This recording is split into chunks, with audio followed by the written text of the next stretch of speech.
দক্ষিণ এশিয়ার অন্যতম শ্রেষ্ঠ প্রত্নতাত্ত্বিক বরেন্দ্র গবেষণা জাদুঘরটি রাজশাহীর হাতেম খান মহল্লায় অবস্থিত। বঙ্গীয় শিল্পকলার অপূর্ব সমাহারে সমৃদ্ধ এই সংগ্রহশালাটি বাংলাদেশের গর্ব ও অহংকার। বরেন্দ্র অঞ্চলের রাজন্যবর্গ, সমসাময়িক জ্ঞানী, গুণী ও পণ্ডিতজন এখানকার নিজস্ব ইতিহাস, সংস্কৃতি ও ঐতিহ্য সংরক্ষণের জন্য ১৯১০ সালে এই বরেন্দ্র গবেষণা জাদুঘর প্রতিষ্ঠা করেন। পরে ভারতীয় সমিতির আইন অনুযায়ী ১৯১৪ সালে জাদুঘরটি নিবন্ধন করা হয়। ভারতবর্ষে প্রাচীনকাল থেকেই শিল্পকলার একাধিক ঘরানা রয়েছে। এগুলোর মধ্যে বিখ্যাত হচ্ছে গান্ধার, সারনাথ, মথুরা, মগধ ও বরেন্দ্র ঘরানা।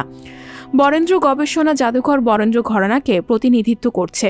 অনেক কিছুই আছে সংকলন, বিভিন্ন দশক বা শতকের অনেক পুরাতন ঐতিহ্যপূর্ণ মূর্তি থেকে অনেক কিছুই আছে।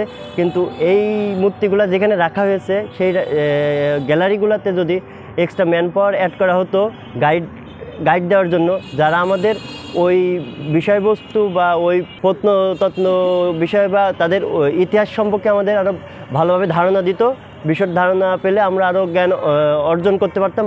এছাড়া বরেন্দ্র অঞ্চলে যশস্বী ভাস্কর ধীমান ও তার পুত্র বিদপালের নেতৃত্বাধীনে পাল আমলে এই অঞ্চলের বিশেষ ঘরানার প্রতিনিধিত্বশীল ভাস্কর শিল্পের একটি বিদ্যালয় ছিল।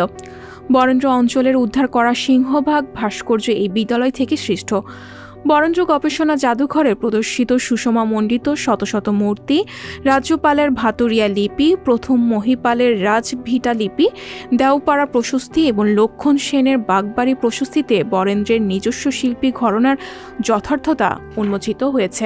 আমি আমার বাবা মার সাথে এসেছি। আমি বইতে অনেক জাদুঘরের গল্প শুনেছি, তাই আমি জাদুঘরটা দেখতে এসলাম।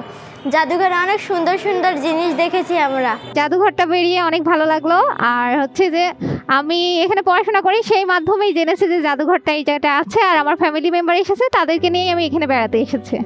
বরেন্দ্র গবেষণা জাদুঘরে রয়েছে সমৃদ্ধ একটি পুঁথি সংগ্রহশালা, আরও রয়েছে প্রায় ১৫,০০০ দুষ্প্রাপ্য গ্রন্থ ও পত্রিকা সমৃদ্ধ একটি গ্রন্থাগার। এছাড়া জাদুঘরে সংরক্ষিত জৈব ও অজৈব পুরাবস্তু পরিচর্যার জন্য একটি আধুনিক সংরক্ষণশালা নির্মিত হয়েছে। প্রতিদিন শত শত পর্যটক এবং জ্ঞানান্বেষীগণ এই প্রাচীন জাদুঘরটি দেখতে আসেন।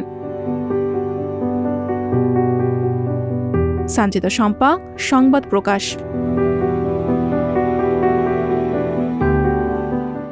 সংবাদ, ফিচার ও অনুষ্ঠানের জন্য ভিজিট করুন সংবাদ প্রকাশের ওয়েবসাইট এবং যুক্ত থাকুন ফেসবুক পেজ ও ইউটিউব চ্যানেলের সঙ্গে।